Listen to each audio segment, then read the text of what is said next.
딸깍. 형광등 하나가 깜빡이다 꺼진다.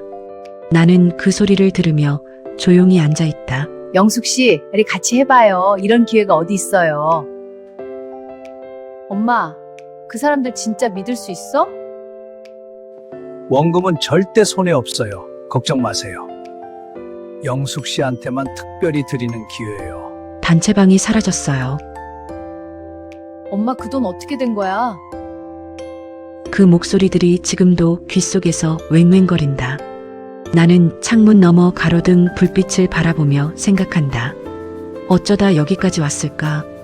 이 이야기는 사기를 당한 이야기가 아닙니다.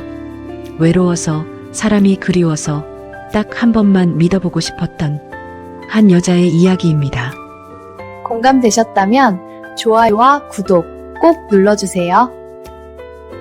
스탄 경험이 있으신 분들 혹은 주변에 이런 일을 겪으신 분이 계신다면 댓글에 사연을 남겨주세요. 직접 영상으로 만들어 드리겠습니다. 새벽 5시 반. 알람도 없이 눈이 떠진다. 또 천장을 바라보며 잠시 누워있다. 창문 틈으로 들어오는 빛이 아직 파랗다. 이 시간이 제일 조용하다. 그리고 이 시간이 제일 무겁다. 몸을 일으켜 부엌으로 간다. 냉장고를 열면 반찬 2-3가지, 계란 2개, 어제 먹다 남긴 된장찌개, 냄비를 불 위에 올리고 가스 불꽃이 파랗게 피어오르는 걸 멍하니 바라본다. 오늘도 혼자구나. 입 밖으로 낸 말도 아니다. 그냥 몸 어딘가에서 스르르 올라오는 감각 같은 것. 나는 김영숙, 올해 64, 서울 외곽 방 2칸짜리 전세 아파트에 혼자 산 지 벌써 6년이 됐다. 남편이 떠난 건 내가 58이던 해 겨울이었다. 갑작스러운 심장마비였다. 아침에 출근하던 사람이 점심 전에 응급실로 실려갔고 해가 지기 전에 세상을 떠났다. 그때는 울 틈도 없었다. 장례 치르고 정신 차리고 통장 정리하고 보험 확인하고 딸 지은이 챙기고 그러다 어느 날 문득 주방에 서 있는데 아, 이제 밥을 나 혼자 먹어야 하는구나. 그게 첫 번째로 실감난 순간이었다. 생활비 계산은 단순하다. 복잡하면 더 무서우니까 단순하게만 보는 것도 있다. 국민연금 한 달에 85만 원. 남편이 남겨준 예금 이자, 요즘 금리로 월 2-3만 원 남짓. 그걸로 관리비, 통신비, 식비, 병원비. 빠듯하다. 빠듯한 정도가 아니라 어떤 달은 숫자가 딱 맞아떨어지지 않는다. 그래서 반찬가게 일을 시작했다. 동네에 있는 작은 반찬가게, 오전 7시부터 12시까지. 시급은 많지 않아도 월에 6-70만 원은 된다. 그 돈이 숨통을 틔워준다. 일하러 나가면 그나마 사람 목소리를 듣잖아. 솔직히 돈 때문만은 아니었다. 그 무렵 통장을 보다가 처음으로 진짜 겁이 났던 날이 있었다. 아무것도 없는 오후였다. 반찬가게 알바도 없는 날. 딸한테 전화할까 하다 그만뒀다. 요즘 지은이는 바쁘다. 바쁜 거 알면서 전화하면 나도 눈치 보이고 애도 불편하고 그래서 그냥 통장 앱을 열었다. 잔액을 천천히 훑어내려가다. 이대로 오래 살면 말을 끝까지 생각하지 않았다. 하면 안 될 것 같아서 그냥 앱을 껐다. 창문 밖을 봤다. 맞은편 아파트에는 불이 환하게 켜져 있었다. 저 집에는 몇 명이 살까? 저녁 먹을 때 무슨 이야기를 할까? 나는 아무 이야기도 없었다. 핸드폰을 만지작거리다. 습관처럼 당근 앱을 열었다. 처음엔 그냥 심심해서 들어가는 앱이었다. 동네 소식도 보이고 중고 물건도 구경하고 딸이 깔아줬을 때는 이런 걸 왜 써 했는데 이제는 하루에도 몇 번씩 들어가게 됐다. 적어도 화면 속에는 사람이 있으니까. 손가락을 위아래로 훑어내리다 게시글 하나에서 멈췄다. 동네 모임 혼자 사시는 분들 같이 밥 한번 먹어요. 등록 위치 우리 동네 1.2km. 60대 이상 혼자 사시는 분들 모십니다. 거창한 거 없어요. 그냥 같이 밥 먹고 차 마시고 이야기 나누는 모임이에요. 매주 화요일 오후 2시 동네 작은 식당에서 만나요. 참여 원하시는 분 댓글 남겨주세요. 스크롤을 멈추고 게시글을 다시 읽었다. 2번, 3번. 댓글이 벌써 12개였다. 반응 이모티콘도 여러 개. 저도 혼자 사는데 참여해도 될까요? 나이가 좀 있어도 괜찮나요? 좋아요. 저도 가고 싶어요. 나는 그 댓글들을 하나하나 읽었다. 전부 나 같은 사람들이었다. 이름도 모르고 얼굴도 모르지만 나만 이런 게 아니구나. 그 생각이 드는 순간 가슴 어딘가가 조금 풀리는 것 같았다.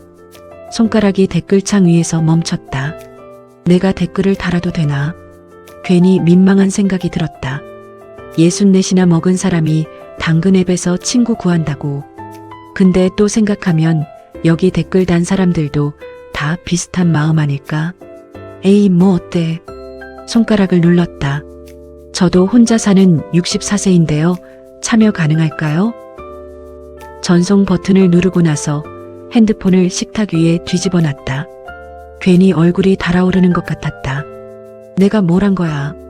혼자 멋쩍게 웃으며 된장찌개를 저었다. 국물이 보글보글 끓는 소리. 그 소리가 오늘따라 덜 외롭게 들렸다. 잠깐 후 핸드폰이 진동했다. 뒤집어 놓은 핸드폰을 천천히 들어 올렸다. 게시글 작성자에게서 알림이 와 있었다. 어서 오세요. 물론이죠. 다음 주 화요일에 뵐게요. 마이너스. 그 이모티콘 하나가 이상하게 오래 눈에 남았다. 나는 핸드폰을 가슴 쪽으로 살짝 당겨쥐었다. 다음 주 화요일. 달력을 보지 않아도 됐다. 머릿속에 이미 박혔으니까.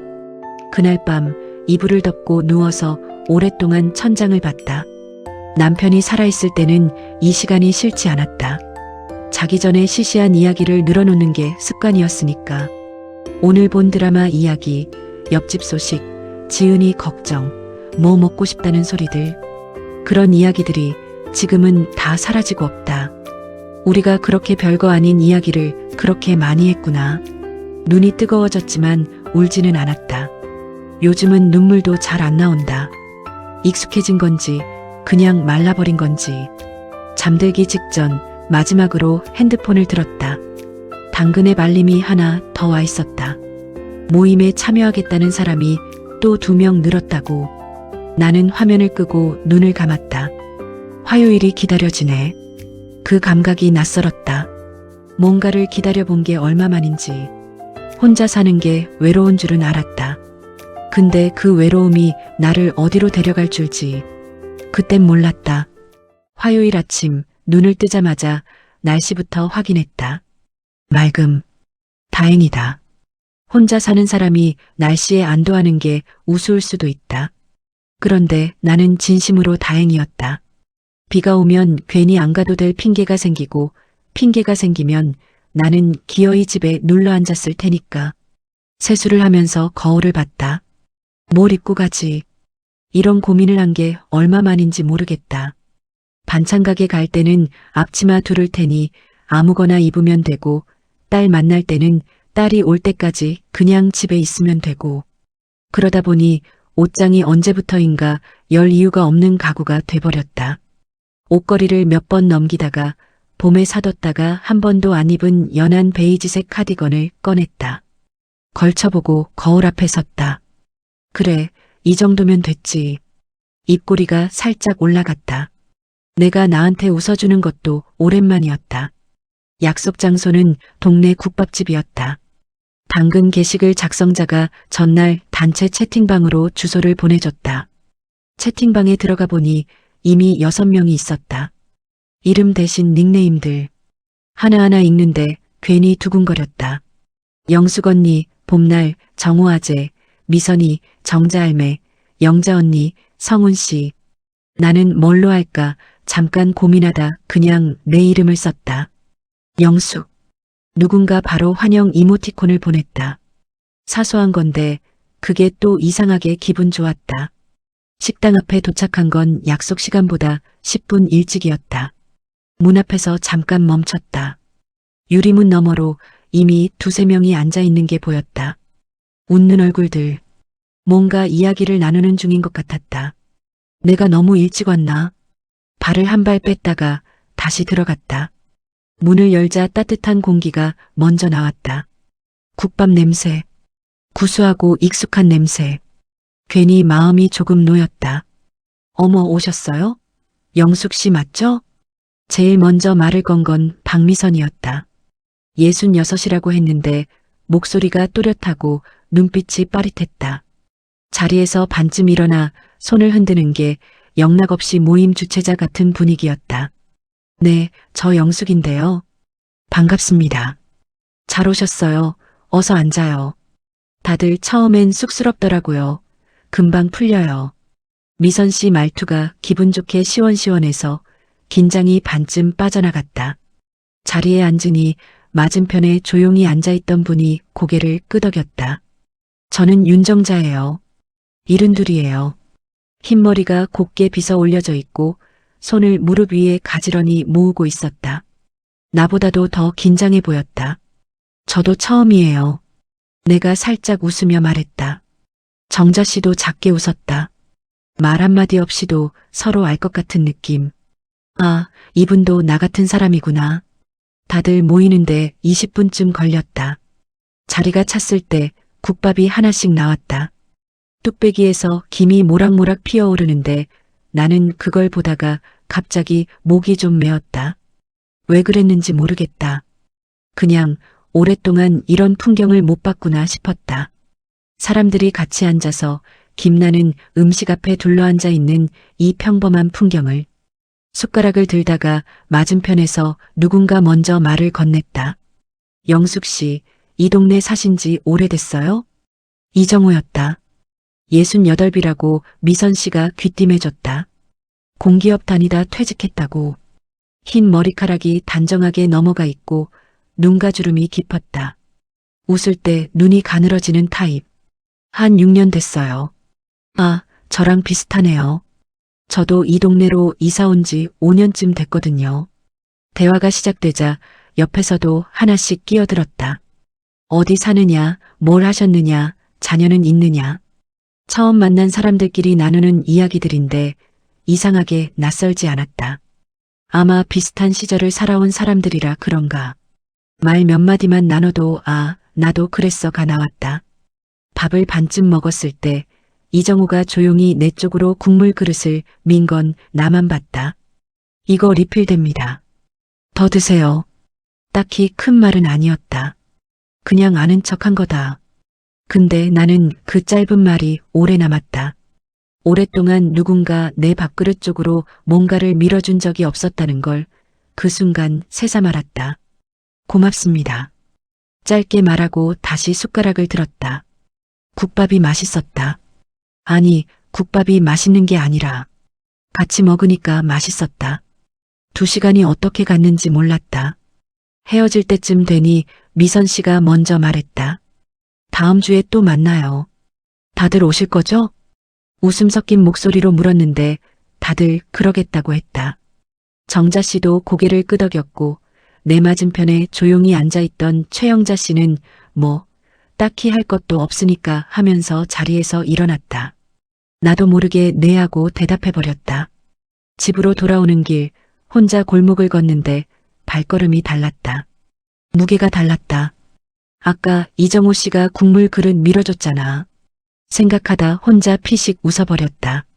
그 단순한 거 가지고 왜 이렇게 자꾸 생각하나 싶어서 멋쩍기도 했다. 근데 어쩌겠나. 그게 반가웠으니까. 집에 들어와 코트를 벗는데 핸드폰이 울렸다. 단체 채팅방이었다. 이정우가 먼저 글을 올렸다. 오늘 다들 수고하셨어요. 다음 주에 또 봬요. 그 아래로 하나씩 대답이 달렸다. 좋았어요. 저도 즐거웠습니다. 다음 주 기다려지네요. 나도 손가락을 올렸다. 저도 즐거웠어요. 감사합니다. 전송 버튼을 누르고 핸드폰을 내려놓으면서 나는 처음으로 깨달았다. 오늘 하루 통장 생각을 한 번도 안 했다. 창밖으로 저녁 하늘이 주황빛으로 물들고 있었다. 이상하게 그 색이 오늘따라 예뻐 보였다. 그날 밤 이불 속에서 천장을 보다가 나도 모르게 중얼거렸다. 사람이 있으니까 밥이 맛있어지는구나. 이게 뭐라고. 눈을 감았다. 오랜만에 쉽게 잠이 들었다. 온기란 게 그런 거다. 오래 없었던 사람은 아주 작은 것에도 몸이 먼저 반응한다. 그게 위험하다는 걸 그땐 아직 몰랐다. 어느 순간부터 화요일이 달라졌다. 전에는 요일이 다 거기서 거기였다. 월요일이든 목요일이든 그냥 하루가 또 지나가는 것. 달력을 굳이 볼 이유가 없었다. 어차피 특별한 날이 없었으니까. 그런데 지금은 다르다. 월요일 저녁이 되면 슬슬 내일 뭐 입을지 생각하게 된다. 반찬 가게 알바 끝나고 집에 오는 길에 문득 내일 모임 있지 않은 생각이 먼저 든다. 그 생각이 드는 순간 발걸음이 조금 가벼워진다. 이 나이에 이게 뭔 짓인가. 스스로 피식 웃으면서도 멈추고 싶지는 않았다. 모임은 어느새 일상이 되어 있었다. 3번, 4번, 5번. 만날수록 서로가 익어갔다. 처음에 어색하게 앉아 국밥만 먹다 가던 사람들이 이제는 밥 먹고 나서도 쉽게 자리를 뜨지 않았다. 커피 한 잔 더 하자는 말이 자연스럽게 나왔고 그 커피 한 잔이 2시간이 되는 날도 있었다. 정자 씨는 갈수록 말이 많아졌다. 처음엔 그렇게 조용하던 사람이 어느 날부터는 시어머니 이야기, 자식들 이야기를 술술 털어놓기 시작했다. 그 이야기를 들으면서 나도 이분도 이런 게 있었구나 싶었다. 우리가 생김새도 다르고 살아온 동네도 다른데 살아온 모양새는 어쩜 이렇게 비슷한지. 영자 씨는 여전히 말수가 적고 표정이 무뚝뚝했다. 그런데 가끔 짧게 치고 빠지는 한마디가 어찌나 전곡을 찌르는지 다들 웃음을 터뜨리곤 했다. 미선 씨는 좌중을 쥐고 흔드는 타입이었다. 분위기가 처지면 미선 씨가 살렸다. 이야기가 끊기면 미선 씨가 이어붙였다. 자영업을 오래 해서 그런가 사람 다루는 게 능숙했다. 그리고 이정호 씨는 튀지 않는 사람이었다. 큰 소리로 웃거나 나서서 이야기를 끌고 가는 스타일이 아니었다. 그런데 이상하게 모임이 끝나고 집에 오면 그 사람 말이 제일 오래 남아 있었다. 영숙 씨, 오늘 많이 피곤해 보여요. 이거 드세요. 제가 많이 시켰어요. 집 가는 길 어때요? 혼자 괜찮아요? 별거 아닌 말들이었다. 근데 그 말들이 꼭 필요한 자리에서 나왔다. 마치 내가 조금 지쳐 보이는 걸 알아채는 사람 같았다. 오랜만이었다. 누군가 나를 알아채는 느낌. 6번째 모임이 끝나던 날이었다. 다들 자리에서 일어나는데 이정호 씨가 조용히 말했다. 영숙 씨, 저희 근처에 조용한 카페 알거든요. 혹시 시간 되시면 커피 한 잔 더 하실래요? 나머지 사람들은 이미 외투를 챙기는 중이었다. 미선 씨가 나를 한번 쓱 보더니 먼저 나가면서 눈을 찡긋했다. 뭘 저러나? 나는 괜히 귀가 뜨거워졌다. 그러죠 뭐. 아무렇지 않은 척 대답했다. 카페는 골목 안쪽에 있는 작고 조용한 곳이었다. 창가 자리에 마주 앉았다. 아메리카노 2잔. 창밖에는 낙엽이 지고 있었다. 사람들이 오가는 골목 풍경을 잠깐 바라보다 이정호 씨가 먼저 말문을 열었다. 영숙 씨, 처음 모임 나왔을 때부터 좀 고단해 보이더라고요. 오늘도 그렇고. 나는 커피잔을 내려놓으며 웃었다. 그렇게 보여요? 숨기려고 하시는데 눈이 말해요. 그 말에 나는 잠깐 대답을 못했다. 창밖을 봤다. 낙엽 한 장이 바람에 빙글 돌다 떨어졌다. 피곤하긴 하죠. 뭐? 일하세요? 동네 반찬 가게에서 오전에 잠깐요. 용돈벌이 겸. 이정호 씨가 고개를 끄덕였다. 혼자 사시면 쉽지 않죠. 저도 연금 받긴 하는데 살다 보면 이래저래 돈 들어가는 게 한두 가지가 아니잖아요. 맞아요. 병원비는 또 왜 이렇게 자꾸 느는지. 웃으면서 말했는데 이정호 씨도 웃었다. 그 웃음이 나도 알아라고 말하는 것 같았다. 처음에는 가벼운 이야기들이었다. 물가 이야기, 건강 이야기, 자식들 이야기. 그런데 커피가 반쯤 줄어들 무렵 이야기가 조금 깊어졌다. 솔직히 노후 준비라는 게 다들 하셨어요? 내가 먼저 꺼낸 말이었다. 왜 꺼냈는지 모르겠다. 이 사람이라면 말해도 될 것 같은 느낌이 들었다. 그게 전부였다. 이정호 씨가 잠시 창밖을 봤다가 말했다. 저는 연금이 있으니까 그나마 낫죠. 근데 연금만으로 되냐 하면 빠듯하죠. 뭔가 더 있어야 하는 건데 그게 없어요. 저도요. 짧게 대답했는데 말이 거기서 멈추지 않았다. 남편이 남기고 간 게 많지 않아서요. 연금이랑 알바비가 전부거든요. 그게 요즘 자꾸 머릿속에 걸려요. 이대로 오래 살면 어떡하나 하는. 입 밖에 내본 건 처음이었다. 딸한테도 누구한테도 말 못했던 것. 말하면 걱정 끼치는 것 같고 말하면 스스로 더 불안해질 것 같아서 혼자만 갖고 있던 것. 그게 이 사람 앞에서는 그냥 나왔다. 이정호 씨가 나를 한참 바라보다가 천천히 말했다. 그 마음 저도 알아요. 모임에 나오는 사람들 다 비슷한 마음일 거예요. 다들 겉으로는 안 내색하지만 그렇겠죠. 그러니까 우리 같은 사람들은 더 잘 챙겨야 해요. 서로. 따뜻한 말이었다. 나는 그 말이 좋았다. 서로. 혼자가 아닌 것 같은 그 단어 하나가 오랫동안 귀에 남았다.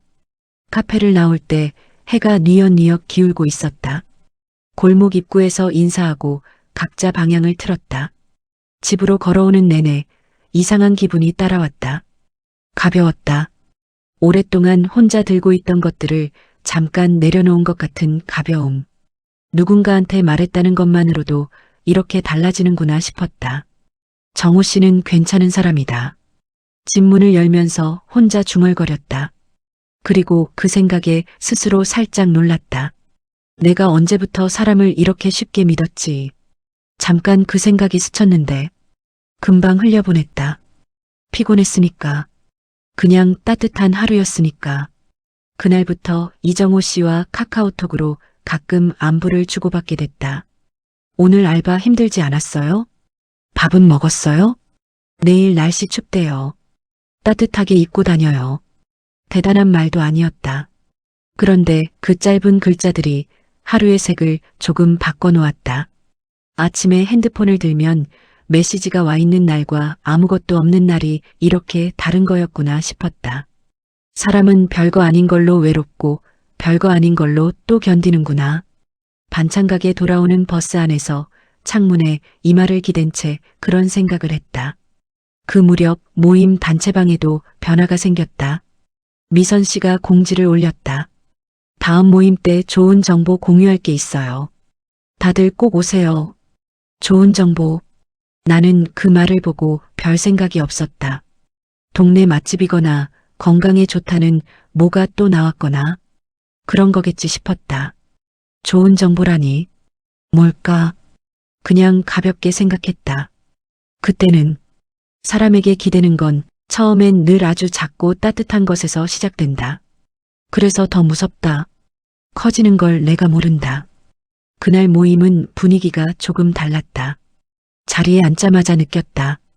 평소와 같은 국밥집, 같은 자리, 같은 얼굴들인데 미선 씨가 뭔가를 준비해온 사람처럼 자꾸 핸드폰을 들여다봤고 이정호 씨는 평소보다 말이 적었다. 정자 씨는 눈치 없이 시어머니 이야기를 꺼냈다가 미선 씨가 잠깐요 하고 부드럽게 끊었다. 뭔가 있구나. 밥그릇을 내려놓으면서 나는 속으로 그 생각을 했다.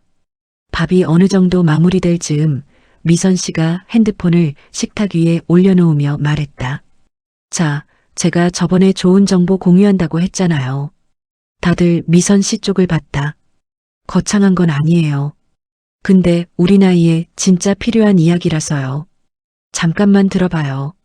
미선 씨가 핸드폰 화면을 보여줬다. 부동산 관련 자료 같았다. 숫자들, 수익률, 기간.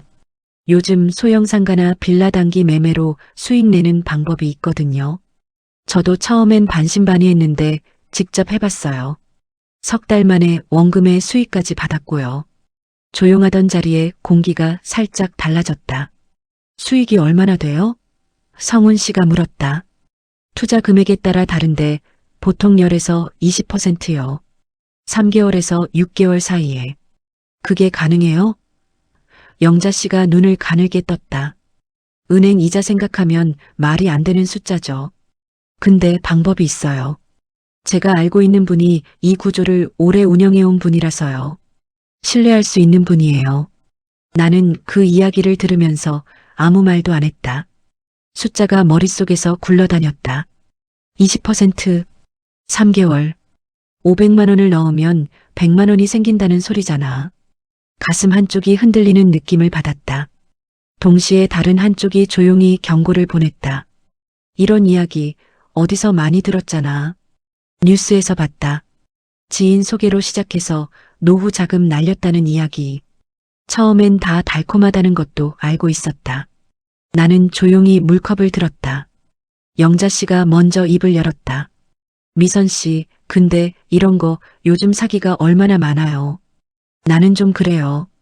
맞아요. 조심해야죠. 미선 씨가 고개를 끄덕였다. 반박하지 않는 게 오히려 더 자연스러웠다.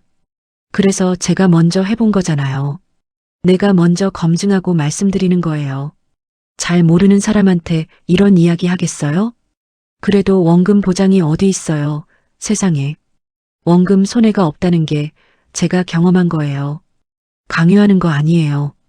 관심 있는 분만 더 알아보시면 되고. 미선 씨가 웃으며 말을 맺었다. 여기서 이 이상 설명하지 않겠다는 태도였다. 도리어 그 여유가 말보다 더 설득력 있게 느껴졌다. 나는 미선 씨를 바라보다가 시선을 내렸다. 모르겠다. 모임이 끝나고 자리에서 일어서는데 이정호 씨가 내 옆으로 걸어왔다. 영숙 씨, 오늘 미선 씨 이야기 어떻게 들었어요? 글쎄요. 나는 솔직하게 말했다. 좀 무섭긴 하더라고요. 이정호 씨가 잠깐 웃었다. 저도 처음엔 그랬어요. 정호 씨도 해보셨어요? 저는 소액만요. 연금이 있으니까 크게 욕심 부릴 것도 없고, 근데 실제로 수익은 들어오더라고요. 미선 씨가 허튼 소리 할 사람은 아니에요. 제가 봐온 사람이라. 나는 대답하지 않고 걸었다. 이정호 씨도 더 말하지 않았다. 골목 끝에서 헤어지면서 그가 한마디만 덧붙였다. 영숙 씨, 저는 뭐가 됐든 강요 같은 건 안 해요. 근데 걱정되는 건 사실이에요. 연금이랑 알바비만으로 계속 사실 거잖아요. 바람이 불었다. 나는 목도리를 여몄다. 생각해 볼게요. 짧게 대답하고 돌아섰다. 집에 돌아와 불도 안 켜고 소파에 앉아 있었다. 어둑한 거실에 혼자 앉아서 아무것도 안 하고 그냥 생각했다. 통장 잔고가 눈앞에 어른거렸다. 국민연금 85만 원, 이자 2, 3만 원, 반찬 가게 알바 60만 원. 이게 전부다.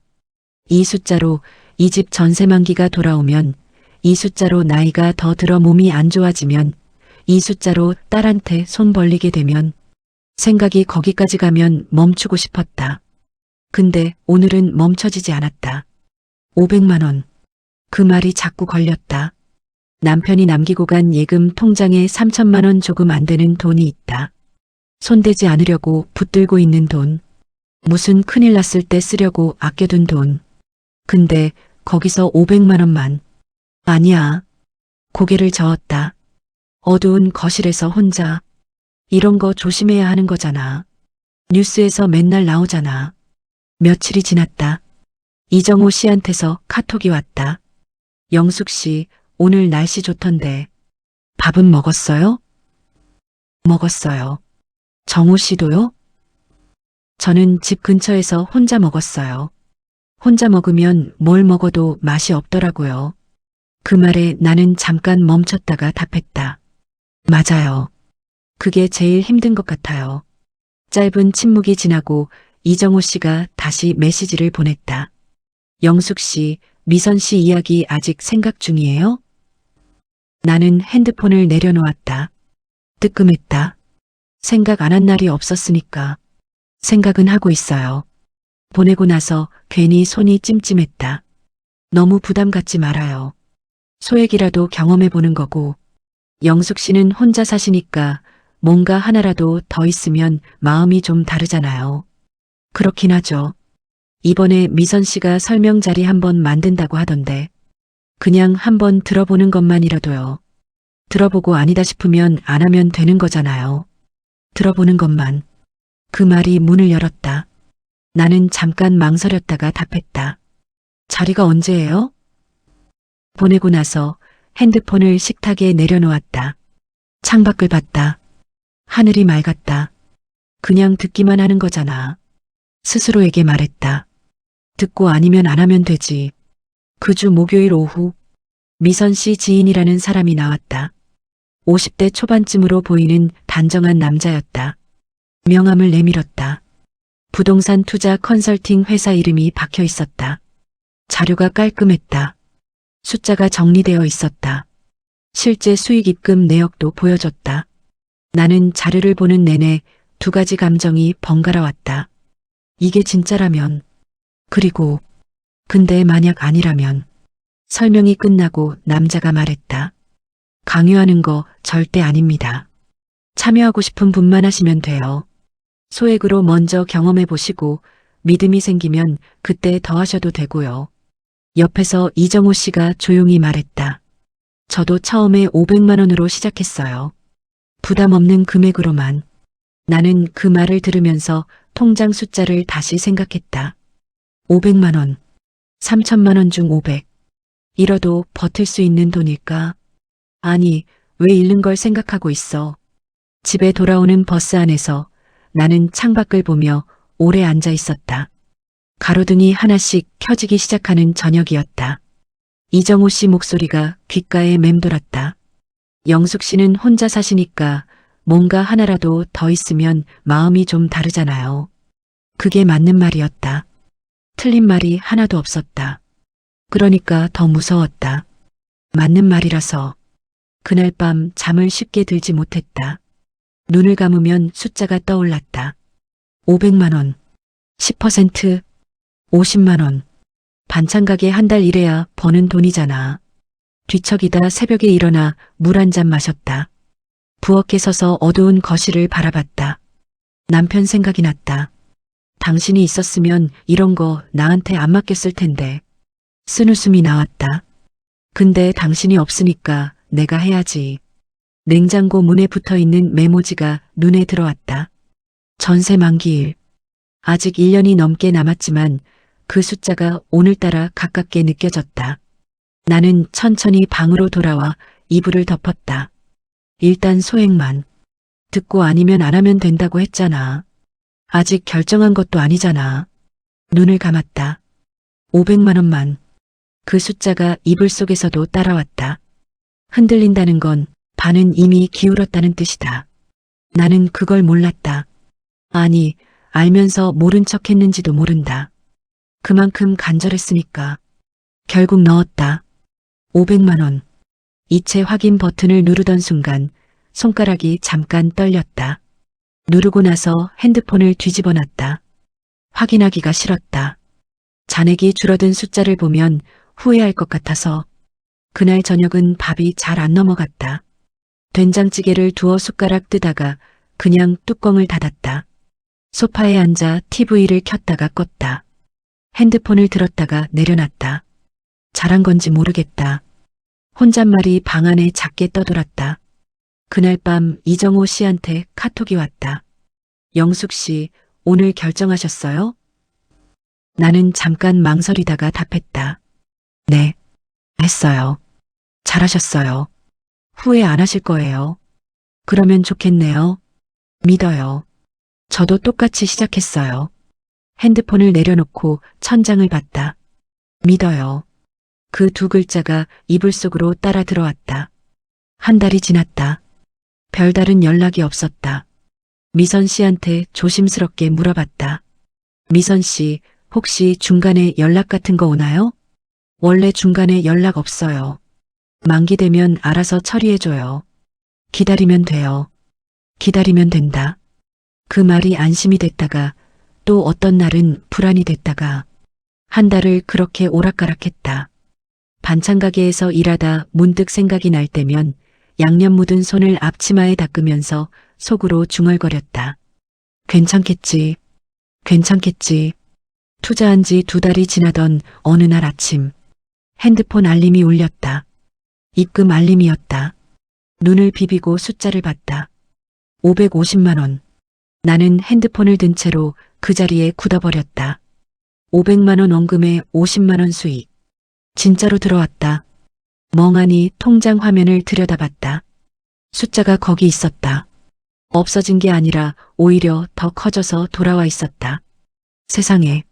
나도 모르게 핸드폰을 두 손으로 쥐었다. 이정호 씨한테 먼저 연락했다. 정호 씨, 나 오늘 입금됐어요. 답장이 거의 바로 왔다. 됐죠? 제가 뭘 했어요? 진짜 들어올 줄은 반은 안 믿었나 봐요. 그게 정상이에요. 처음엔 다 그래요. 이제 믿어지죠? 나는 잠깐 웃음이 났다. 네, 믿어져요. 보내고 나서 혼자 부엌에 서서 커피를 끓였다. 김이 피어오르는 머그잔을 두 손으로 감쌌다. 50만 원. 반찬 가게에서 거의 한 달을 오전마다 나가야 버는 돈이었다. 그게 2달 동안 아무것도 안 하고 들어왔다. 이게 된다는 거잖아. 그 다음 모임에서 분위기가 달랐다. 이미 수익을 받은 사람이 나 말고도 둘이 더 있었다. 성훈 씨도 받았고 미선 씨는 이번이 3번째라고 했다. 어때요, 영숙 씨? 미선 씨가 웃으며 물었다. 좋죠, 뭐. 나도 웃었다. 더 해볼 생각 없어요? 나는 커피잔을 내려놓으며 말했다. 글쎄요, 좀 더 생각해봐야죠. 그 말은 진심 반, 가식 반이었다. 솔직히 이미 생각하고 있었다. 얼마를 더 넣으면 얼마가 될까? 그 계산이 머릿속에서 은근히 돌아가고 있었다. 그날 저녁 집에 와서 통장 앱을 열었다. 예금 잔액을 천천히 들여다봤다. 남편이 남기고 간 2,500만 원. 거기서 500을 뺐으니까 이제 2천만 원이 남아 있었다. 500 넣어서 50이 왔으니까 1000을 넣으면 100이 오겠네. 1500이면 150. 계산이 자꾸 굴러갔다. 막으려 해도 막아지지 않았다. 아니야, 욕심부리면 안 돼. 고개를 저었다. 원래 이 돈은 손 떼면 안 되는 돈이잖아. 며칠 후 이정호 씨가 커피 한잔 하자고 했다. 카페 창가에 마주 앉았다. 바깥에는 찬바람이 불었다. 유리창에 김이 서렸다. 이정호 씨가 먼저 말을 꺼냈다. 영숙 씨, 나 이번에 좀 더 넣으려고요. 얼마나요? 1,500 정도요. 이번엔 수익 구조가 더 좋은 쪽으로 연결이 됐다고 해서요.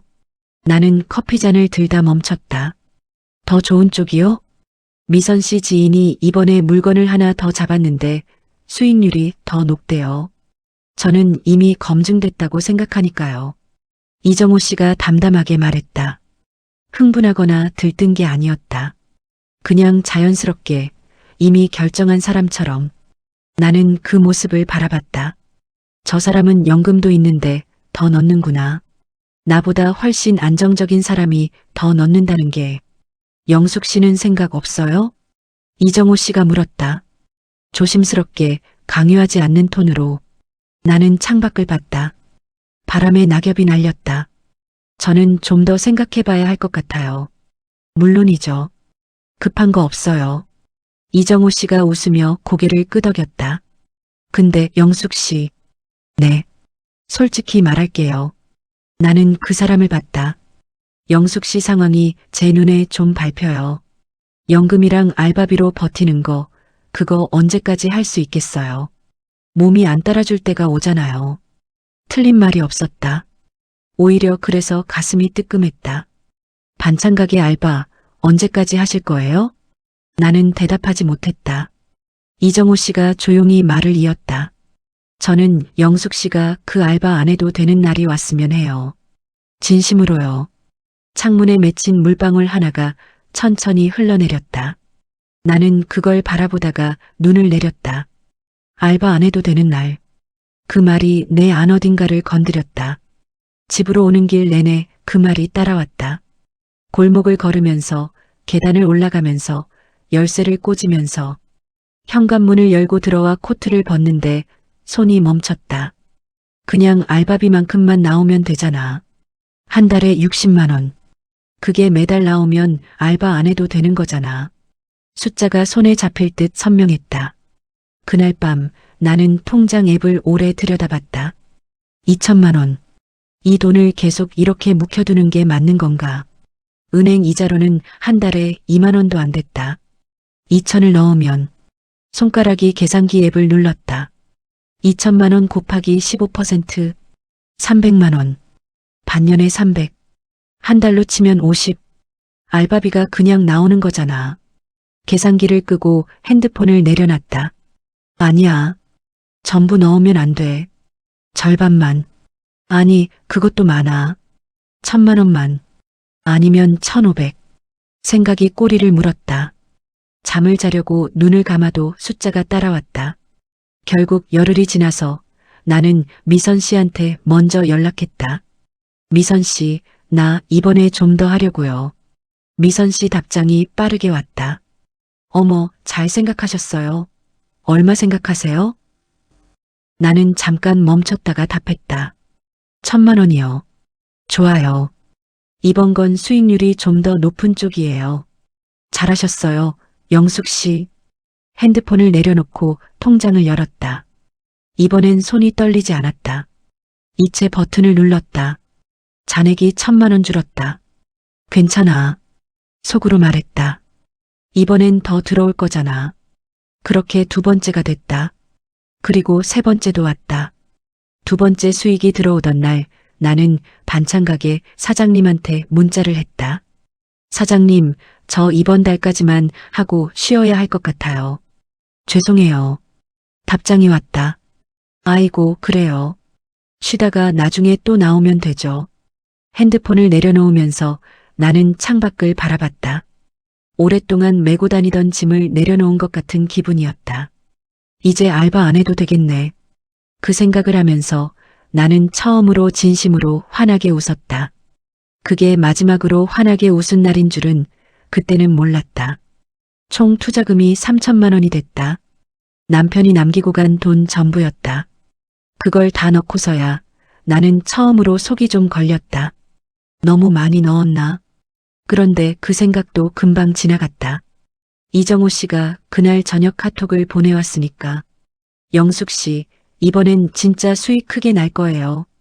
기다려요. 나는 그 말을 보면서 고개를 끄덕였다. 그래, 기다리면 되지. 희망이 커질수록 의심은 작아진다. 그리고 의심이 작아진 자리에 무엇이 들어오는지를 나는 곧 알게 된다. 처음 이상하다고 느낀 건 아주 작은 것에서였다. 수익 지급일이 지났다. 하루 이틀은 그냥 넘겼다.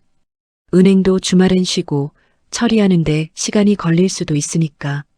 미선 씨가 처음부터 그랬다. 정확한 날짜보다 며칠 앞뒤로 차이가 날 수 있다고. 그럴 수 있지. 그렇게 생각하면서 핸드폰 알림을 기다렸다. 사흘이 지났다. 닷새가 지났다. 일주일이 됐다. 입금 알림은 오지 않았다. 아침에 눈을 뜨면 제일 먼저 하는 일이 바뀌었다. 전에는 날씨 확인이었다.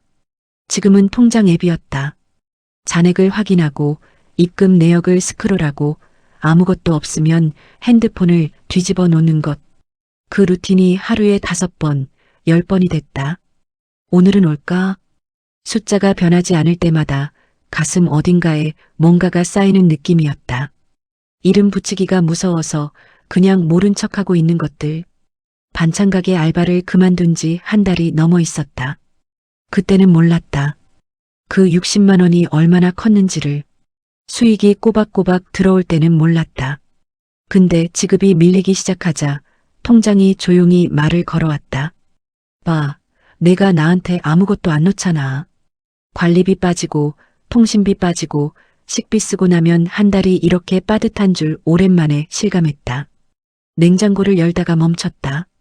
장을 봐야 하는데 계란이 2개 남아 있었다. 파가 시들어 있었다. 된장이 바닥을 긁고 있었다. 마트 앱을 열었다가 껐다. 조금만 더 기다리면 입금될 텐데. 그 말로 오늘 하루를 또 넘겼다. 미선 씨한테 처음으로 직접 물어본 건 열흘이 지나서였다. 카톡을 열고 닫기를 몇 번 반복했다. 물어보면 괜히 의심하는 것처럼 보일까봐. 다들 잘 기다리고 있는데 나만 유난 떠는 것 같을까봐. 그래도 결국 보냈다. 미선 씨, 혹시 이번 수익 지급이 언제쯤 되는지 알 수 있을까요? 예정일이 지난 것 같아서요. 답장이 오는데 2시간이 걸렸다. 아, 영숙 씨. 저도 확인해 봤는데요. 이번에 매물 처리가 조금 늦어지고 있대요. 일주일 안에는 될 거예요. 걱정 마세요. 일주일. 나는 그 문자를 3번 읽었다. 걱정 마세요. 그 이모티콘이 오늘따라 낯설게 느껴졌다. 일주일이 또 지났다. 입금은 없었다. 이번엔 이정호 씨한테 물었다. 정호 씨, 혹시 수익 지급 받으셨어요? 저는 아직 안 됐거든요. 답장이 왔다. 저도 이번엔 좀 늦네요. 미선 씨한테 물어봤더니 곧 된다고 하던데요. 부동산이 원래 타이밍이 있어서요. 그렇군요. 영숙 씨, 너무 걱정하지 말아요. 제가 옆에 있잖아요. 나는 그 문자를 보다가 핸드폰을 내려놨다. 제가 옆에 있잖아요. 전에는 그 말이 따뜻했다. 오늘은 왜 그런지 조금 공허하게 들렸다. 그 무렵 모임 분위기도 달라졌다. 다들 말은 안 했지만 뭔가 조금씩 어긋나 있었다. 정자 씨는 모임에 나오면서도 웃음이 예전 같지 않았다. 밥을 먹다가 갑자기 말이 끊기는 일이 잦아졌다. 한 번은 화장실 다녀오는 정자 씨 눈이 빨개져 있었다. 내가 조용히 물었다. 정자 씨 괜찮아요? 정자 씨가 웃으며 고개를 끄덕였다. 괜찮아요. 그냥 눈이 좀 피곤해서. 더 묻지 않았다. 묻지 않아도 알 것 같아서. 영자 씨가 어느 날 모임 자리에서 조용히 말했다. 미선 씨, 나 솔직히 물어볼게요. 미선 씨가 커피잔을 들다 멈추며 영자 씨를 봤다. 이거 괜찮은 거 맞아요? 요즘 왜 이렇게 자꾸 늦어요? 자리가 조용해졌다.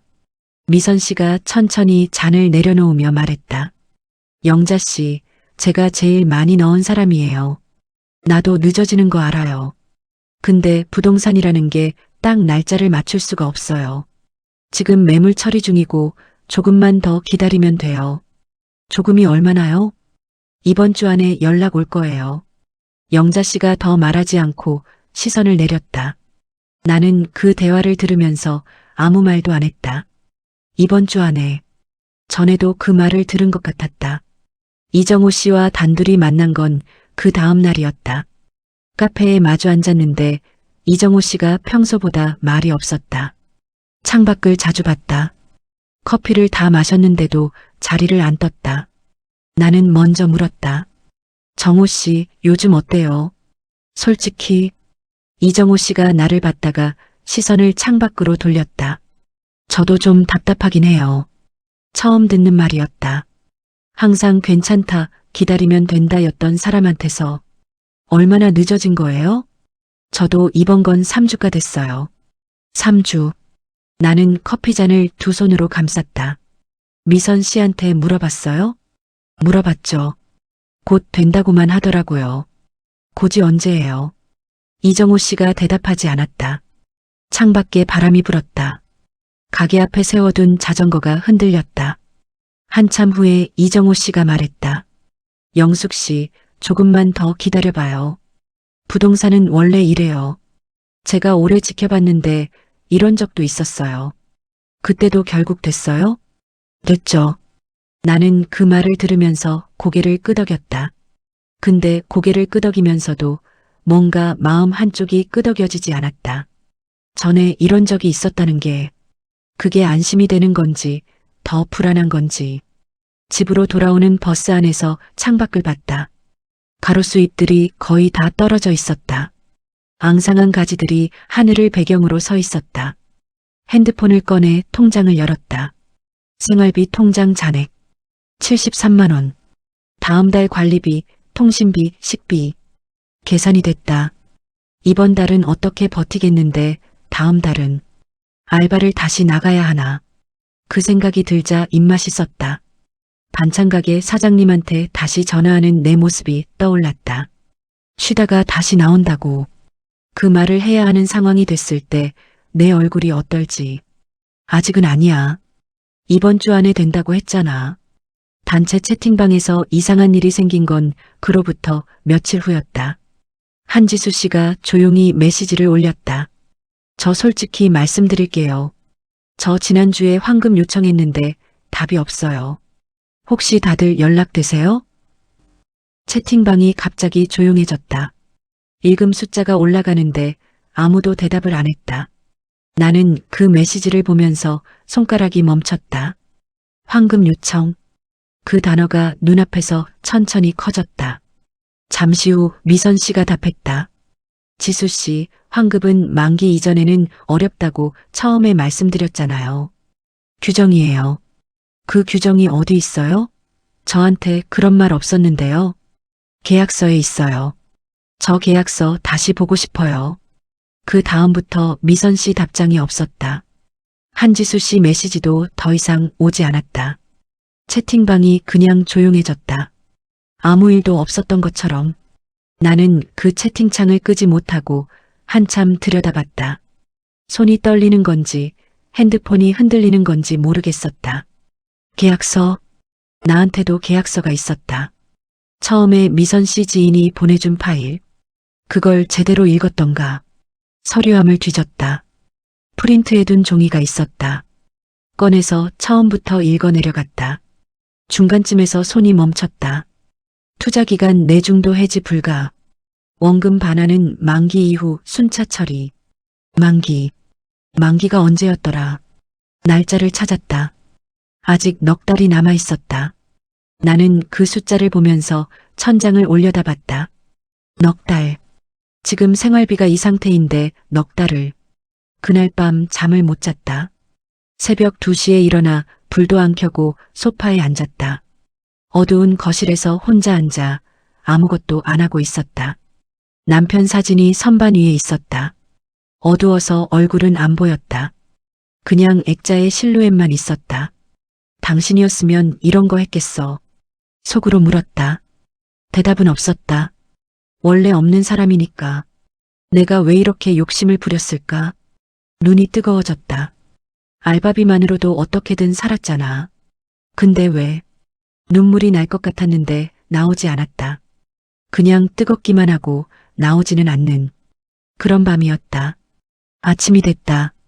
핸드폰을 들었다. 습관처럼 통장 앱을 열었다. 입금 내역은 없었다. 나는 핸드폰을 내려놓고 창문을 봤다. 오늘은 반찬가게 사장님한테 전화해야 하나. 그 생각을 하다가 또 멈췄다. 아직은 아니야. 아직은. 이상하다는 걸 알면서도 이상하지 않다고 믿고 싶었다. 왜냐면 이상한 게 맞으면 내가 한 선택이 전부 틀린 게 되니까. 사람은 그래서 늦게 한다. 알고 싶지 않아서. 그날 아침은 평범하게 시작됐다. 알람도 없이 눈이 떠졌다. 창문 틈으로 들어오는 빛이 차가웠다. 겨울이 오고 있었다. 이불을 턱까지 끌어당기다가 습관처럼 핸드폰을 집어들었다. 통장 앱을 열기 전에 잠깐 멈췄다. 오늘은 들어와 있을까? 매일 아침 같은 기도를 하고 있었다. 기도라고 하기도 민망한 그냥 바람. 숫자가 바뀌어 있기를. 입금 알림이 와 있기를. 앱을 열었다. 잔액은 어제와 같았다. 나는 앱을 닫고 카카오톡을 열었다. 단체 채팅방이 없었다. 처음엔 잘못 본 줄 알았다. 스크롤을 올렸다 내렸다 했다. 이정호 씨와의 대화창, 미선 씨와의 대화창을 찾았다. 채팅 목록을 위아래로 훑었다. 함께하는 오후. 그 방이 없었다. 심장이 한 박자 늦게 뛰었다. 손가락이 빠르게 움직였다. 이정호 씨 개인 대화창을 눌렀다. 메시지를 보냈다. 정호 씨, 단체방이 사라졌어요. 혹시 알아요? 전송됨. 숫자 1이 붙었다가 사라지지 않았다. 읽지 않았다. 미선 씨한테도 보냈다. 미선 씨, 채팅방이 없어졌어요. 연락 주세요. 전송됨. 숫자 1. 그대로였다. 나는 소파에 천천히 앉았다. 아직 잠옷바람이었다. 머리도 안 빗었다. 밥도 안 먹었다. 핸드폰을 무릎 위에 올려놓고 화면을 바라봤다. 숫자 1은 사라지지 않았다. 창밖으로 아침 햇살이 들어왔다. 먼지가 빗속에 떠다녔다. 평범한 아침이었다. 너무 평범해서 오히려 이상했다. 방이 왜 사라졌을까?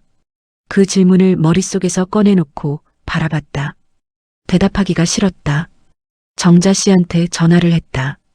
신호가 갔다. 2번, 3번 받았다. 언니, 나 영숙이에요. 응, 알아. 정자 씨 목소리가 이상했다. 잠긴 것도 아니고 울먹이는 것도 아닌데 뭔가 빠져나간 것 같은 목소리. 단체방 없어졌죠? 응. 미선 씨한테 연락됐어요? 안 돼.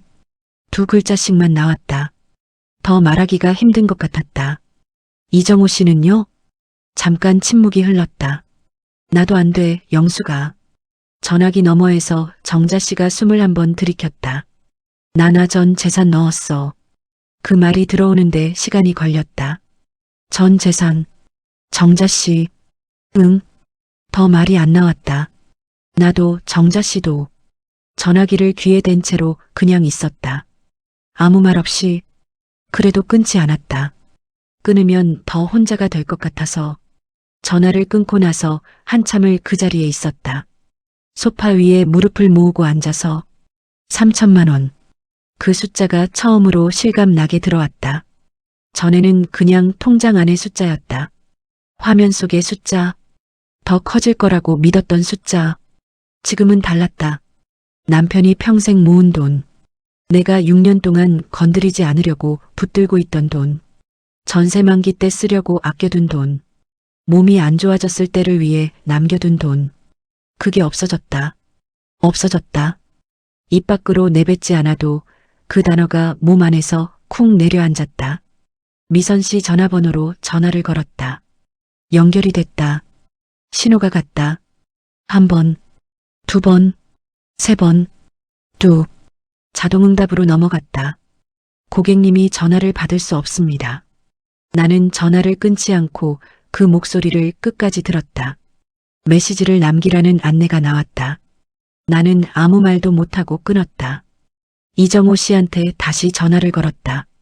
신호음. 1번, 2번, 3번, 뚝. 자동응답. 나는 이번엔 말을 했다. 정호 씨, 저 영숙이에요. 목소리가 이상하게 나왔다. 평평하고 낮게. 전화 좀 해줘요. 끊었다. 핸드폰을 무릎 위에 올려놓고 화면이 꺼지는 걸 봤다. 이 사람이 나한테 전화하지 않을 것 같다. 그 생각이 들었다. 들어서는 안 되는 생각인데. 들었다. 점심이 됐다. 밥을 먹어야겠다는 생각이 들었다가 일어나기가 싫었다. 냉장고에 뭐가 있는지 알고 있었다. 별로 없었다. 장을 봐야 했는데 입금되면 보려고 미뤄뒀었다. 입금이 안 됐으니까. 그 생각을 하다가 멈췄다. 입금이 안 된 게 아니었다. 입금이 안 될 것 같았다. 그 두 문장의 차이가 지금 이 순간 처음으로 선명하게 느껴졌다. 오후 2시쯤 됐을까? 영자 씨한테서 전화가 왔다. 영숙 씨. 네. 나 지금 경찰서 가려고요. 나는 잠깐 말이 막혔다. 경찰서? 저도 같이 가야 할까요? 당연하죠. 피해자잖아요, 우리가. 피해자. 그 단어를 내 귀로 듣는 게 이렇게 이상한 일인 줄 몰랐다. 내가 피해자. 머리로는 알았다. 근데 몸이 그 단어를 받아들이는데 시간이 걸렸다. 피해자라는 건 뉴스에서 보는 사람들 이야기였다. 조심성 없는 사람들, 욕심 많은 사람들. 내가 그게 됐다. 내가 그게 됐구나. 영숙 씨 있어요? 네, 있어요. 갈게요. 경찰서는 처음이었다. 민원실 의자에 앉아 순서를 기다리는데 옆에 영자 씨가 앉아 있었다. 말이 없었다. 가방을 무릎 위에 올려놓고 두 손으로 꼭 쥐고 있었다. 담당 경찰관이 피해 내용을 물었다. 투자 금액, 투자 경위, 연락처, 계좌번호. 나는 묻는 말에 대답했다. 총 투자 금액이 어떻게 되세요? 3천만 원이요. 내 목소리가 담담하게 나왔다. 떨리지도 않았다. 그게 더 이상했다. 처음 만남이 어디서 이루어졌나요? 당근앱에서요. 동네 모임 게시글을 보고요. 경찰관이 받아 적었다. 당근 앱에서. 그 말을 내가 하는 걸 들으면서 처음 그 게시글을 봤던 날이 떠올랐다. 밥 먹고 차 마시고 이야기 나누는 모임이에요. 나는 그게 좋아서 댓글을 달았었다. 사람이 그리워서. 그게 시작이었구나. 경찰서를 나오는데 해가 기울어 있었다. 영자 씨와 나란히 걸었다. 둘 다 말이 없었다. 주차장 입구에서 영자 씨가 멈췄다. 영숙 씨. 네. 딸한테는 말했어요? 나는 대답을 못했다. 영자 씨가 더 묻지 않았다. 말해야 해요. 혼자 있으면 안 돼요, 오늘. 그 말이 끝나고 영자 씨가 먼저 걸어갔다. 나는 그 자리에 잠깐 서 있었다. 딸한테 말해야 해. 차가운 바람이 지나갔다. 집에 들어와 코트도 안 벗고 소파에 앉았다. 핸드폰을 들었다. 지은이 이름 위에 손가락이 올라갔다. 뭐라고 하지? 엄마가 사기당했다고. 엄마가 3천만 원을 잃었다고. 엄마가 어리석었다고. 어떤 말도 입 밖으로 나올 것 같지 않았다. 지은이가 뭐라고 할지도 알 것 같았다. 엄마, 그 사람들 진짜 믿을 수 있어? 그 말을 그때 했었다. 내가 모임 이야기를 처음 꺼냈을 때 나는 그냥 웃으면서 넘겼었다. 걱정하지 마. 그냥 친목 모임이야. 그랬었다. 전화 버튼을 눌렀다. 신호가 갔다. 3번 만에 받았다. 엄마, 왜 무슨 일 있어? 딸 목소리였다. 바쁜 오후에 엄마한테서 전화가 오면 먼저 걱정부터 하는 그 목소리. 나는 입을 열었다. 아무 말도 안 나왔다. 엄마, 응, 나야. 왜요? 무슨 일이에요? 21번 들이켰다. 지은아, 응. 엄마가 좀 어리석은 짓을 했어. 전화기 넘어가 조용해졌다. 무슨 짓이요? 투자한다고 돈을 좀 맡겼는데. 얼마요? 나는 대답하지 못했다. 엄마 얼마요? 3천만 원이요? 응. 침묵. 그 침묵이 너무 길어서 나는 눈을 감았다. 엄마, 그 돈 어떻게 된 거야? 딸 목소리가 달라졌다. 떨리는 건 아닌데 뭔가 꽉 눌린 것 같은 목소리. 연락이 안 돼. 또 침묵. 지금 집이에요? 응. 나갈게요. 전화가 끊겼다. 나는 핸드폰을 무릎 위에 내려놓고 처음으로 울었다. 소리 없이 어깨만 조금 흔들리면서 오랫동안 이정호 씨한테 마지막으로 한 번 더 문자를 보냈다. 정호 씨, 나한테 왜 이러셨어요? 전송됐다. 숫자 1이 붙었다. 그리고 끝내 사라지지 않았다. 밤에 지은이가 왔다. 문을 열어주는데 딸 얼굴을 보는 순간 또 눈물이 나올 것 같았다. 참았다. 엄마가 우는 꼴을 보이기 싫었다. 이미 충분히 어리석은 사람인데. 지은이가 아무 말 없이 들어와 소파에 앉았다. 통장 내역을 보여달라고 했다. 투자 관련 서류도 문자도 다 꺼내놓았다. 지은이가 하나하나 들여다보는 동안 나는 부엌에 서서 물을 끓였다. 한참 후에 지은이가 말했다. 경찰 신고는 했어요? 오늘 했어. 변호사도 알아봐야 할 것 같아요. 응. 당분간 생활비는 어떻게 해요? 나는 대답하지 못했다. 지은이가 잠깐 나를 봤다가 시선을 내렸다. 일단 제가 좀 도와드릴게요. 그 말이 가장 아팠다. 도와드릴게요. 딸한테 그 말을 들어야 하는 날이 올 줄은 몰랐다. 죽어도 그 말은 듣지 않으려고 버텼는데. 엄마. 응. 왜 나한테 말 안 했어요? 처음부터. 나는 찻잔을 내려놓았다. 걱정할까봐. 걱정하라고 있는 거잖아요, 나는. 지은이 목소리가 떨렸다. 나는 그 목소리를 들으면서 고개를 숙였다. 미안해. 말은 안 나오고 그냥 눈물만 났다. 지은이가 돌아간 건 밤 11시가 넘어서였다. 현관문이 닫히는 소리를 들으며 나는 다시 혼자가 됐다. 불을 다 켜놨는데도 집안이 어두운 것 같았다. 소파에 앉아 방안을 둘러봤다. 아무것도 달라진 게 없었다. 벽도 가구도 선반 위 남편 사진도 다 그대로였다. 근데 달라졌다. 3천만 원이 없어졌다. 이정호 씨가 없어졌다. 미선 씨가 없어졌다. 모임이 없어졌다. 화요일이 없어졌다. 기다릴 것이 없어졌다. 핸드폰을 들어 당근 앱을 열었다. 손가락이 저절로 그쪽으로 갔다. 처음 그 게시글을 찾아봤다. 동네 모임 혼자 사시는 분들 같이 밥 한번 먹어요. 게시글은 삭제되어 있었다. 존재하지 않는 게시글이었다. 처음부터 없었던 것처럼. 나는 화면을 끄고 핸드폰을 옆에 뒤집어 놨다. 창밖에 가로등이 켜져 있었다. 6달 전 저 불빛을 보며 맞은편 아파트를 바라봤었다. 저 집에는 몇 명이 살까? 저녁 먹을 때 무슨 이야기를 할까? 지금도 저 창문에 불이 켜져 있었다. 달라진 건 저쪽이 아니었다. 나였다. 사람이 무서워진 건 그때부터였다. 외로워서 찾아간 사람들이 결국 내가 가장 지키고 싶던 것을 가져갔다. 돈만이 아니었다. 사람을 믿어도 된다는 그 마음. 그게 없어졌다. 겨울이 왔다. 창문 틈으로 들어오는 바람이 차가워졌다.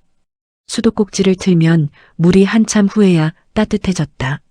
아침에 일어나면 발바닥이 먼저 차가움을 알았다. 계절이 바뀌었는데 나는 그대로였다. 소파 같은 자리에 앉아 있었다. 창밖 같은 풍경을 보고 있었다. 밥을 먹다가 숟가락을 내려놓고 핸드폰을 들었다가 내려놓고 달라진 게 있다면 화요일이 그냥 화요일이 됐다는 것. 아침마다 통장 앱을 여는 버릇은 아직 남아 있었다. 열어서 숫자를 보고 닫는 것.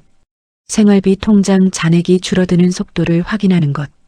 지은이가 매달 조금씩 보내주고 있었다. 처음에는 괜찮다고 했다. 두 번째도 괜찮다고 했다. 세 번째부터는 그냥 받았다. 거절할 명분이 없었다. 내 통장에 있던 3천만 원은 돌아오지 않았으니까. 경찰 수사가 진행 중이라고 했다. 담당 경찰관이 중간에 한 번 전화를 줬다. 피의자 특정은 됐는데 검거까지 시간이 걸릴 수 있습니다. 돈은 돌려받을 수 있나요? 그건 검거 이후에 봐야 합니다.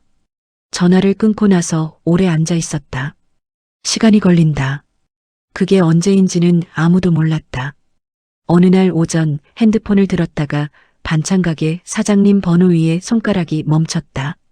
저장된 이름. 김 사장님. 통화 버튼 바로 위에 손가락을 올려놓고 한참 있었다. 전화하면 뭐라고 하지. 사장님은 좋은 분이었다. 다시 나오면 된다고 했으니까. 그냥 전화하면 됐다. 쉬었다가 다시 나오겠다고. 그게 전부였다. 근데 전화가 안 눌러졌다. 알바비만으로도 살았었잖아. 그랬었다.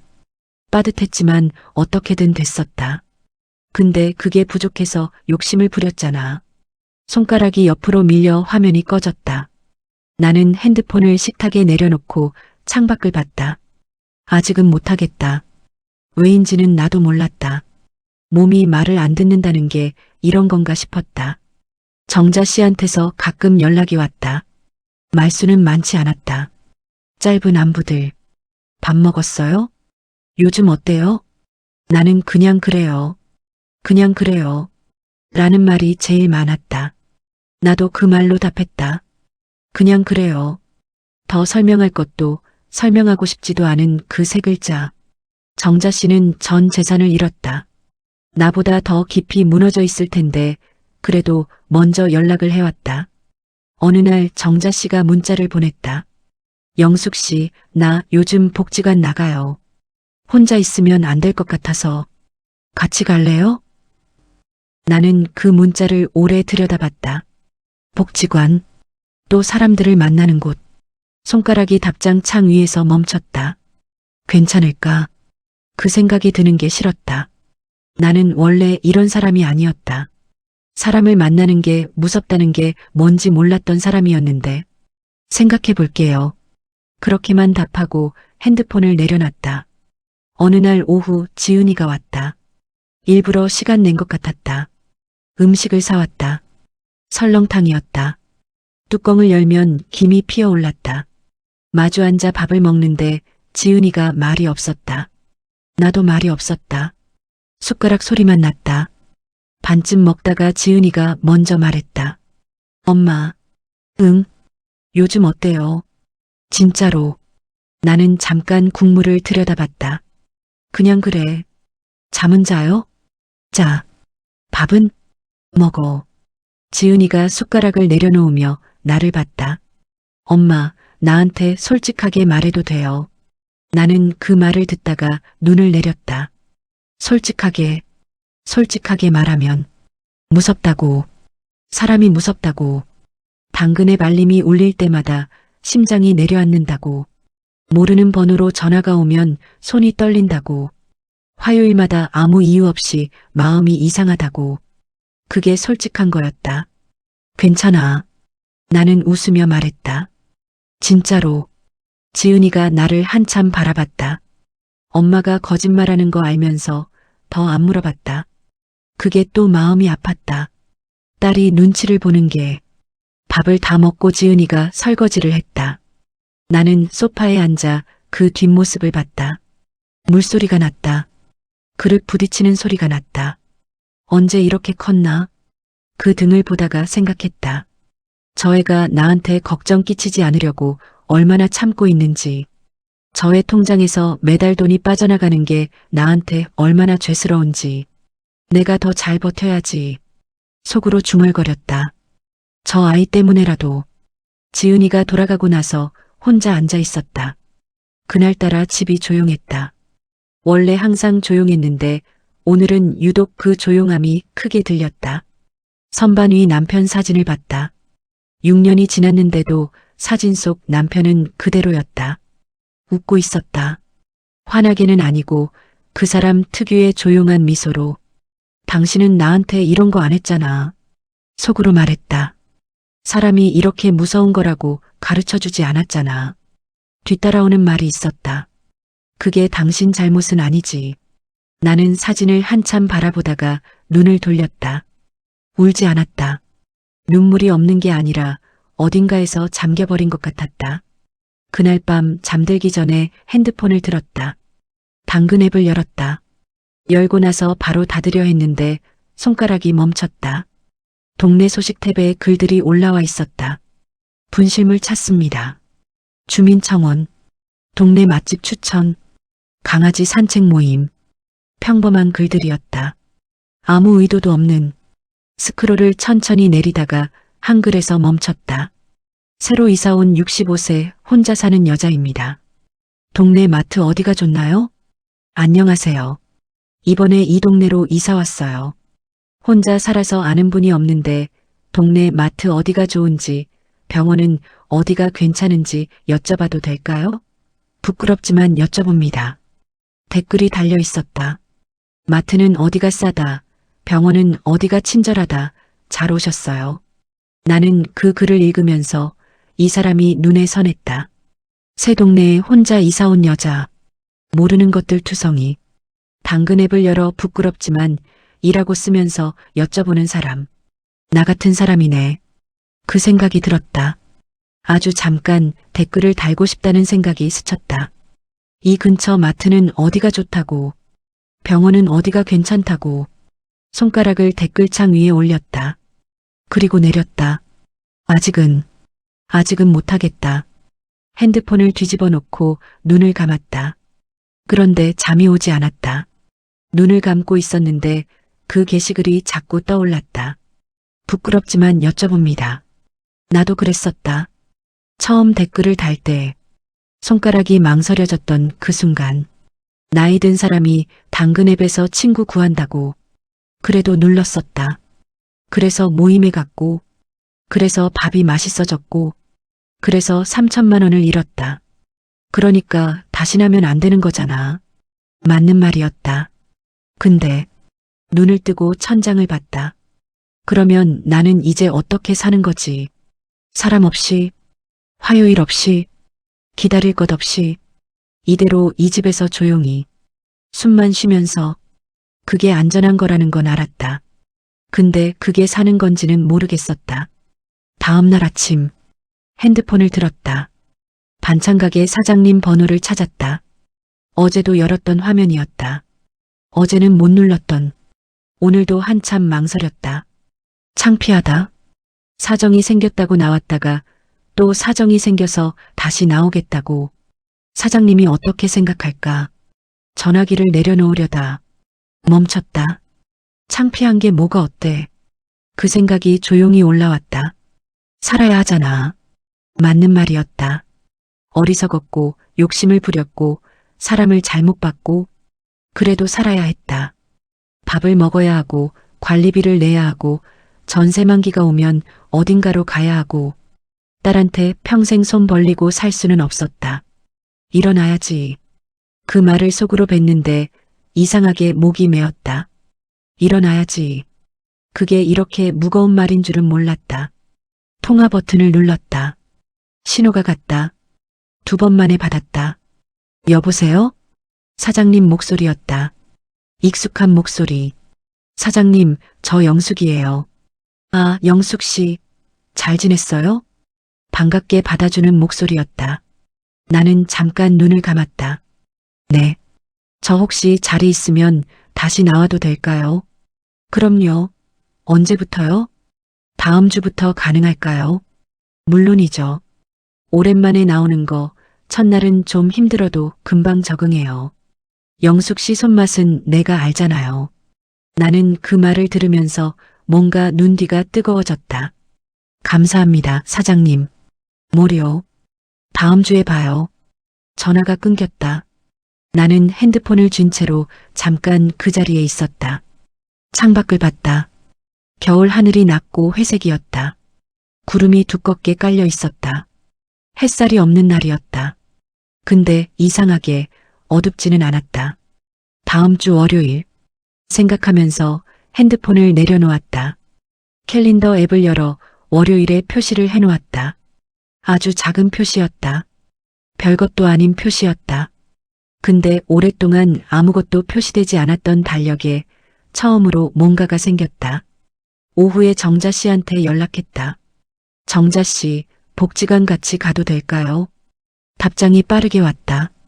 어머, 영숙 씨. 진짜요? 잘 생각했어요. 그 다음에 이모티콘이 왔다. 웃는 얼굴 하나. 나는 그 이모티콘을 보다가 조심스럽게 같은 이모티콘을 보냈다. 보내고 나서 핸드폰을 내려놓는데 아주 잠깐, 정말 아주 잠깐 입꼬리가 올라갔다. 그날 저녁 된장찌개를 끓였다. 혼자 먹는 밥이었다. 맛이 없다는 걸 알면서도 제대로 차렸다. 김치도 꺼내고 계란도 하나 부쳤다. 숟가락을 들고 밥을 한 숟가락 떴다. 삼켰다. 맛이 없었다. 그래도 먹었다. 2숟가락, 3숟가락, 다 먹었다. 그릇을 씻으면서 창밖을 봤다. 가로등이 켜져 있었다. 맞은편 아파트에 불이 환했다. 저 집에는 몇 명이 살까? 저 집 사람들은 저녁에 무슨 이야기를 할까? 그 생각을 또 했다. 처음 혼자 됐을 때도 이 생각을 했었다. 지금도 똑같은 생각을 하고 있었다. 달라진 게 없는 것 같았다. 근데 조금 달랐다. 그때는 이 생각이 들면 서러웠다. 지금은 그냥 그래, 저 집도 사는 거고 나도 사는 거지. 그렇게 생각됐다. 서럽지 않은 건 아니었다. 그래도 발을 디딜 자리는 있었다. 자기 전에 핸드폰을 들었다. 당근 앱을 열었다. 어제 봤던 게시글을 찾았다. 새로 이사 온 65세 혼자 사는 여자입니다. 댓글창을 열었다. 손가락이 올라갔다. 천천히 글자를 눌렀다. 이 동네 산지 6년 됐어요. 마트는 마트가 식재료 신선하고 가격도 괜찮아요. 병원은 내과는 의원이 원장님이 친절해요. 잘 오셨어요. 전송 버튼 위에서 손가락이 멈췄다. 잠깐, 딱 한 박자 눌렀다. 핸드폰을 내려놓고 눈을 감았다. 이제 진짜 모르겠다. 이게 맞는 건지, 또 사람을 믿어도 되는 건지, 다시 일어서는 게 용기인지, 아직도 어리석은 건지, 모르겠다. 그냥 모르겠다. 근데 숨은 쉬어야 하고, 밥은 먹어야 하고, 월요일엔 앞치마를 매야 한다. 그것만은 알았다. 그것만으로도 일단은 됐다. 다시 혼자다. 예전에도 혼자였다. 그때와 지금의 차이가 뭐냐고 묻는다면 그때는 외로움이 무서웠고 지금은 사람이 무섭다. 근데 이상한 건 그 무서움을 알면서도 나는 오늘 또 댓글을 달았다. 사람은 그런 것 같다. 상처를 받아도 결국 또 사람 쪽으로 손을 뻗는. 그게 어리석은 건지 그게 사는 건지 나는 아직 모른다. 살아봐야 알겠다.